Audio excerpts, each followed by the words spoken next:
the City of Kelowna is taking a look at the possibility of ending the long relationship it's had with the RCMP providing police services in the city. But as they engage with a consultant on the topic, they're being careful to point out that this isn't out of any dissatisfaction with the level of service they've been able to get with the RCMP. No.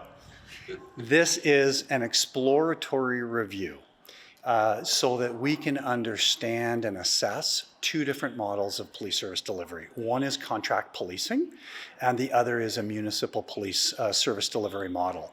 And I think it's really important as we get into this process to understand this is about good governance. This is about us being prudent and proactive in our planning. We are a rapidly growing city, and we need to ensure that we have the right policing model that meets our needs and the community interests now and into the future.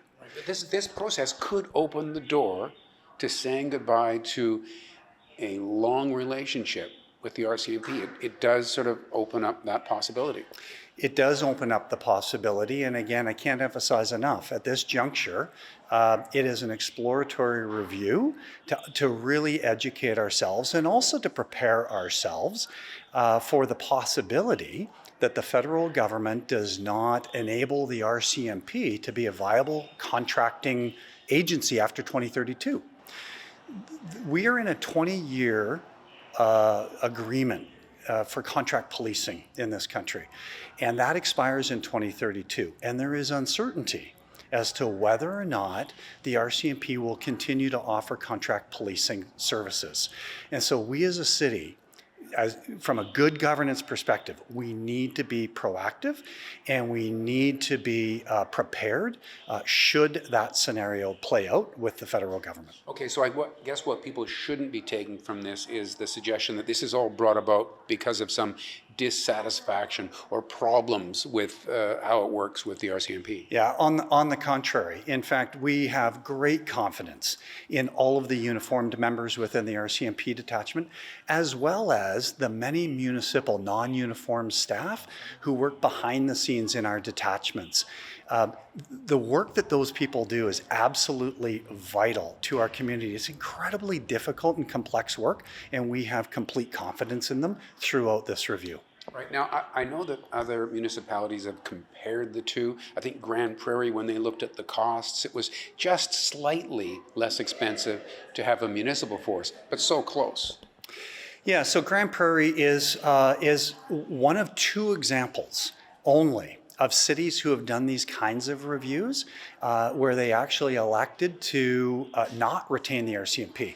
So I want to emphasize as well that many cities have done these kinds of reviews across the country over the last 25 years.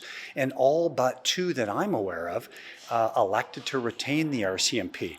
Indeed, looking at the cost differential, looking at those kinds of factors will be one of the things that we expect from our third-party independent and objective review of these two models. All right, so going into this, I guess you want to have your eyes open to whatever a consultant would come back with, but you go in expecting to be certain sort of known advantages to a municipal force or disadvantages and vice versa with maintaining an RCMP presence?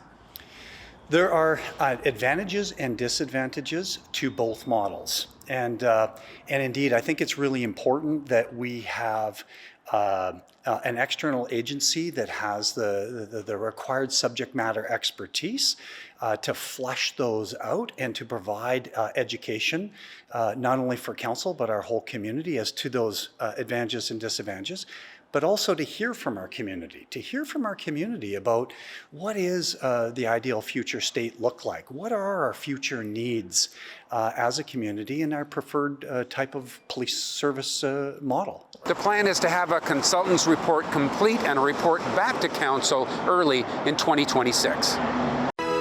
We don't just report the news, we live here too. We're your neighbors, bringing you stories that matter to all of us. No government funding, no outside influence. Kelowna Now, local, independent.